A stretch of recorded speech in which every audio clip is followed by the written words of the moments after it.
Ma'asyiral muslimin wal muslimat rahimani wa rahimakumullah. Siapakah sebaik-baik manusia itu? Dan itu nanti kita akan dapati jawabannya dalam beberapa hadis, di mana lebih kurang lebih kalau kita coba membuka lembaran-lembaran hadis yang sahih, kita akan dapati ada 11 golongan manusia yang dikatakan oleh Rasulullah mereka adalah golongan manusia yang terbaik di antara manusia yang begitu banyak yang Allah lahirkan di atas permukaan bumi ini. Ada 11 golongan yang disebutkan oleh hadis sebaik-baik manusia. Siapa dia? Sama-sama coba kita nukilkan. Pertama adalah hadis dari Sahih Al-Bukhari, di mana Rasulullah SAW bersabda, khairukum man ta'allama al-Qur'an wa 'allamah. Pertama adalah sebaik-baik kalian, sebaik-baik kita manusia adalah orang yang mempelajari Al-Quran dan yang mau mengajarkannya. Dan sesuai dengan urutan perintah ataupun penyebutan informasi dari Rasulullah SAW bahwa pertama yang paling baik adalah orang yang belajar. Belajar Al-Quran di sini apapun yang berhubungan dengan ilmu Al-Quran, tidak hanya sekedar mempelajari tahsinnya saja. Jadi sebaik-baik kamu adalah orang yang belajar Quran, yaitu belajar cara membaca Al-Quran dengan benar, cara memahami Al-Quran, belajar memahami Al-Quran, tafsiran-tafsirannya, dan kemudian bagaimana kita belajar untuk bisa mengamalkan Al-Quran dengan benar, dengan mempelajari hadis-hadis yang sahih, dengan meneladani Rasulullah SAW. Dan itu semua kalau ditujukan untuk niat, ya niatnya ditujukan untuk belajar Al-Quran, ya maka itu akan menjadi manusia yang terbaik. Dan kemudian setelah dia berusaha mempelajari Al-Quran itu, dia juga berinisiatif, terdorong kemudian untuk mengajari orang-orang yang ada di sekitarnya, Maka orang ini akan menjadi orang yang paling mulia. Khairukum man ta'allama al-Quran wa 'allamahu. Ingat urutannya apa? Belajar baru mengajar. Orang yang susah dalam belajar maka dia akan mudah di saat mengajar. Maka kalau kita dapati kenapa orang itu mudah mengajar, mudah memberi pelajaran-pelajaran dari Al-Quran, dia adalah orang yang berlatar belakang hari-hari sebelumnya mungkin dia adalah orang-orang yang sudah bersusah-susah, bersungguh-sungguh di saat belajar. Khairukum man ta'allama al-Quran wa 'allamah. Ya. Kemudian Rasulullah SAW juga bersabda di dalam hadis yang lain, yang di dalam hadis tersebut yang juga disebutkan siapa sebaik-baik kita manusia, khiyarukum ahsanukum akhlaqan, ya, ahasinukum akhlaqan. Sebaik-baik kalian adalah orang yang paling baik akhlaknya. Nah, ini juga disebutkan dalam hadis yang diriwayatkan oleh Imam Al-Bukhari. Jadi yang kedua, siapa manusia terbaik? Yang paling baik akhlaknya. Khiyarukum ahasinukum akhlaqan. Ya. Kemudian Rasulullah SAW juga bersabda mengenai siapa manusia terbaik, khairukum ahsanukum qada, ya, yaitu sebaik-baik kalian adalah orang yang paling baik dalam membayar atau mengembalikan hutang, ya. Hadis Sahih Bukhari juga. Jadi siapa yang paling bagus, siapa manusia yang paling baik? Manusia yang dia itu ya segera membayar hutang, tidak menunda-nunda sehingga terzolimi orang lain.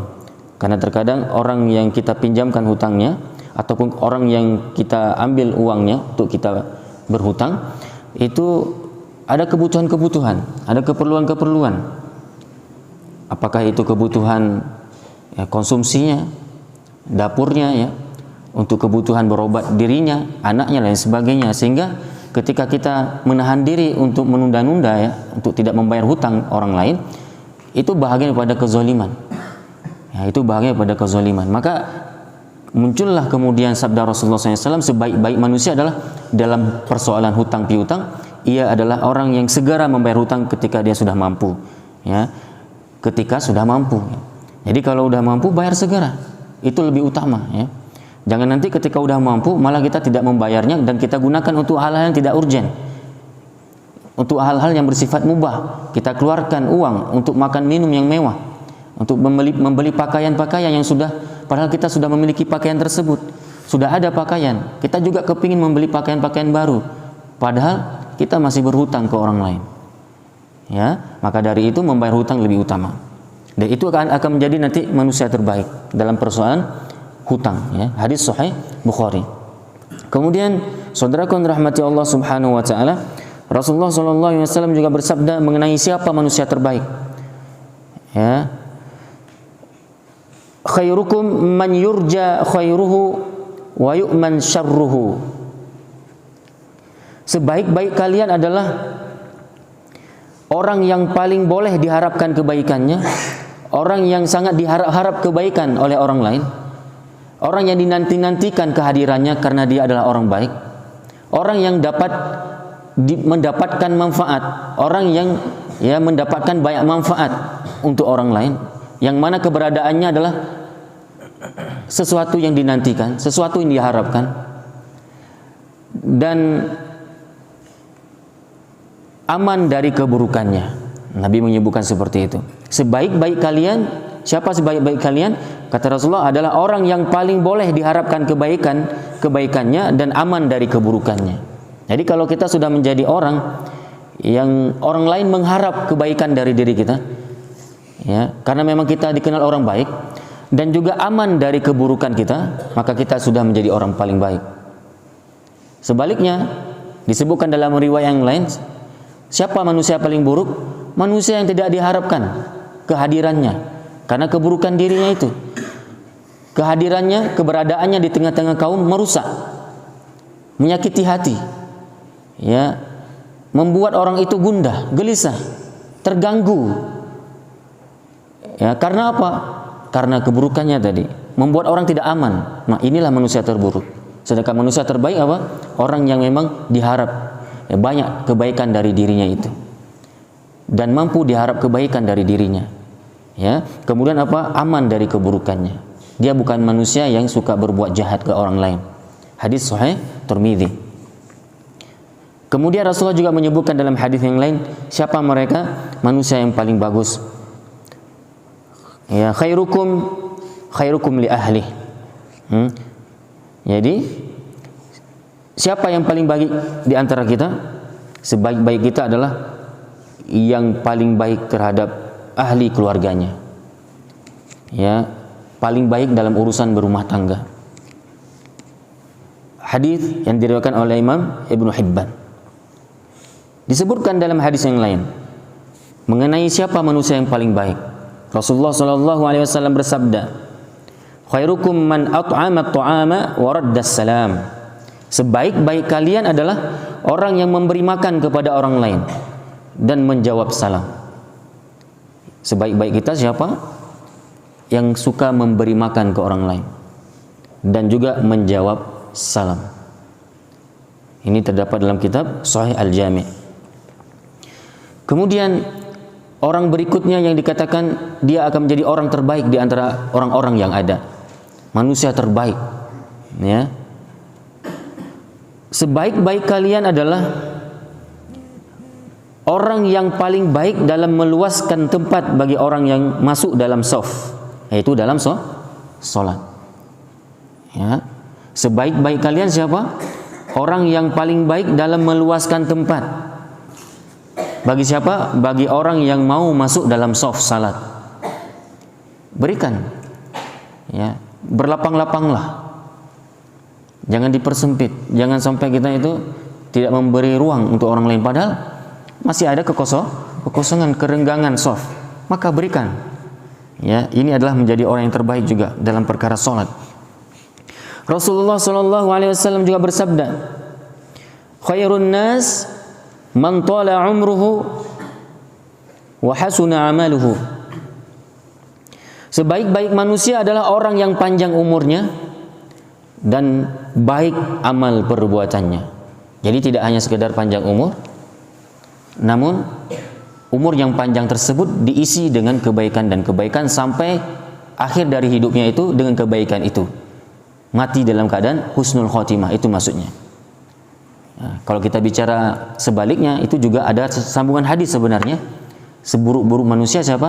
man tala umruhu, yang juga panjang umurnya, wa sa'a amaluhu, dan juga yang mana umurnya itu diisi dengan keburukan. Itu seburuk-buruk manusia. Makin panjang umur makin banyak maksiatnya. Dikasih panjang umur oleh Allah bukan malah makin taat ke Allah, bukan malah menjadikan dia ya hari-hari di sisa-sisa umur yang Allah berikan itu untuk bertobat, malah dia menambah dan menambah maksiat baru lagi sampai dia akhirnya mati dengan maksiat tersebut. Itu seburuk-buruk manusia. Sedangkan sebaik-baik manusia siapa? Yang Allah kasih kesempatan hidup di dunia dengan umur yang panjang, dan umur yang panjang itu produktif. Dia memiliki produktivitas dari segi umur. Tidak sia-sia, tidak mubazir umurnya. Di mana umurnya itu diisi dengan kebaikan dan kebaikan, sekali lagi sampai dia husnul khotimah, mati dengan kebaikan itu. Ya. Nah, kemudian siapa lagi manusia terbaik? Khairun nas anfa'uhum linnas. Sebaik-baik manusia adalah orang yang paling bermanfaat bagi orang lain. Dalam hal apapun. Bermanfaat karena ilmunya, bermanfaat karena tenaganya, bermanfaat karena fikirannya, bermanfaat karena akhlaknya yang mulia, bermanfaat karena hartanya yang dia suka bersedekah. Jadi bisa banyak kita bisa berikan manfaat kepada orang-orang lain, yang sehingga kita akan menjadi manusia yang sangat bermanfaat untuk siapapun. Ya. Kemudian Rasulullah juga menyebutkan siapa mereka manusia paling baik. Sebaik-baik manusia adalah, dan di sini juga disebutkan sebaik-baik sahabat. Ya, khairul ashabi indallah khairukum li sahibihi wa khairul jirani indallah khairukum li jarihi. Sebaik-baik sahabat di sisi Allah adalah orang yang paling baik terhadap sahabatnya. Sebaik-baik tetangga di sisi Allah adalah orang yang paling baik terhadap tetangganya. Ini juga terdapat dalam ya, kitab Sahih Adabul Mufrad Imam Al-Bukhari. Ya. Kemudian disebutkan dalam hadis yang lain, berarti hadis yang ke-11. Sebagaimana yang telah kami sebutkan dalam mukadimah tadi, bahwa kalau kita coba kumpulkan lebih kurang lebih ada 11 orang yang disebutkan sebaik-baik orang oleh Rasulullah SAW. Ya. Dan di mana yang ke nomor 11 adalah Rasulullah SAW bersabda, khairun nas dzul qalbil mahmum wal lisanus shadiq. Qalu, ya, para sahabat kemudian bertanya ketika Rasulullah mengawali sabdanya dengan mengatakan sebaik-baik manusia adalah orang yang memiliki hati yang mahmum dan lisan yang jujur. Ya. Siapa sebaik-baik manusia dalam hadis ini? Mereka adalah orang yang memiliki hati yang mahmum dan lisan yang jujur. Para sahabat bertanya, lisan yang jujur kami faham ya Rasulullah. Kami sangat mengerti itu apa yang dimaksud dengan orang yang memiliki lisan yang jujur. Tapi apa yang dimaksud dengan hati yang mahmum? Jadi ini juga menjadi salah satu karakter sahabat. Kalau lagi belajar bersama Rasulullah, ketika ada sabda Rasulullah itu tidak dimengerti, maka secara spontanitas terkadang di antara sahabat langsung bertanya seketika, ya Rasulullah, apa itu arti mahmum? Ya, maka Rasulullah bersabda, memberi jawaban terhadap pertanyaan sahabat. Ya, ketika Rasulullah mengatakan sebaik-baik manusia adalah orang yang memiliki hati yang mahmum dan lisan yang jujur. Kemudian para sahabat bertanya, lisan yang jujur kami fahami ya Rasulullah. Maka apa yang dimaksud dengan hati yang mahmum? Baginda bersabda, orang yang memiliki hati bersih dan bertakwa, tidak ada dosa, tidak berbuat zalim, serta tidak ada kebencian dan hasad. Ya, ini itu yang dimaksud dengan hati yang mahmum. Mudah-mudahan kita memiliki hati yang mahmum itu. Hati yang mahmum, sekali lagi, bagaimana ciri-ciri orang yang memiliki hati yang mahmum? Hatinya itu adalah bersih, tanpa dengki, iri hati, suudzon ke orang lain, bersih dari penyakit-penyakit hati, dan hati yang kemudian terdorong untuk bertakwa kepada Allah. Tidak ada dosa. Maksud tidak ada dosa apa? Hati yang bersih dari perkara-perkara dosa. Kalaupun dia melakukan dosa, hati yang mahmum ini segera untuk beristighfar kepada Allah. Dan dia adalah hati yang paling tidak suka kezaliman. Apakah dirinya itu sangat tidak diinginkan untuk berbuat zalim? Hatinya itu ya terhalang untuk berbuat zalim ke orang lain dan benci kepada orang-orang yang melakukan kezaliman, yaitu. Serta tidak ada kebencian dan hasad. Itulah hati yang makhmum. Ya, semoga dari 11 hadis yang telah kami sebutkan mengenai siapa mereka manusia-manusia terbaik, kita termasuk ke 11 hadis itu semuanya. Karena apa? Jangan nanti di bab ini kita baik, di bab lain nggak baik. Kita sudah menjadi khairukum man ta'allamal Qur'an wa 'allamahu. Mungkin hadis inilah kita termasuk di dalamnya. Namun ingat, hadis itu bukan satu. Ketika Rasulullah menyebutkan siapa manusia terbaik, kita mungkin sudah menjadi manusia terbaik karena apa? Sedang belajar Quran dan juga aktif mengajarkan Quran. Namun ingat, ada hadis yang lain, apa itu? Sebaik-baik manusia juga yang paling bagus akhlaknya. Jangan hanya belajar Quran, ngajarkan Quran, tapi akhlaknya buruk. Berarti nggak sempurna kita. Baik di bab ini, nggak baik di bab itu, gitu kan? Kita baik dengan siapa mungkin? Kitalah orang yang paling pandai dan paling setia, paling bagus dalam membayar hutang. Tapi ingat, ada bab yang lain. Sebaik-baik manusia adalah orang yang hatinya makhmum, misalnya. Jadi kita berikhtiar kemudian ketika kita sudah dapat informasi dari Rasulullah, lebih kurang lebih ada 11 orang yang dikatakan sebaik-baik orang, maka kita kemudian berikhtiar berusaha untuk menjadi orang terbaik itu. Yang semoga kita benar-benar di sisi Allah pastinya, bukan di sisi manusia, di sisi Allah betul-betul kita dianggap manusia terbaik di antara manusia-manusia yang Allah ciptakan. Mudah-mudahan kita diberikan kemampuan untuk menjadi orang terbaik itu, sampai kita kembali kepada Allah dengan status menjadi manusia terbaik, yaitu husnul khotimah, ditempatkan di dalam surga Jannatun Naim ataupun surga Firdausil A'la bersama orang-orang baik. Siapa mereka? Wa hasuna ulaika rafiqa. Siapa sebaik-baik teman kita di surga? Para nabi, para sahabat, orang-orang soleh, dan orang-orang yang telah mendapatkan ya kesyahidan semasa hidup di dunia. Subhanakallahumma wa bihamdika asyhadu an la ilaha illa anta wa astaghfiruka wa atubu ilaik wa akhiru da'wana alhamdulillahi rabbil alamin. Wassalamualaikum warahmatullahi wabarakatuh.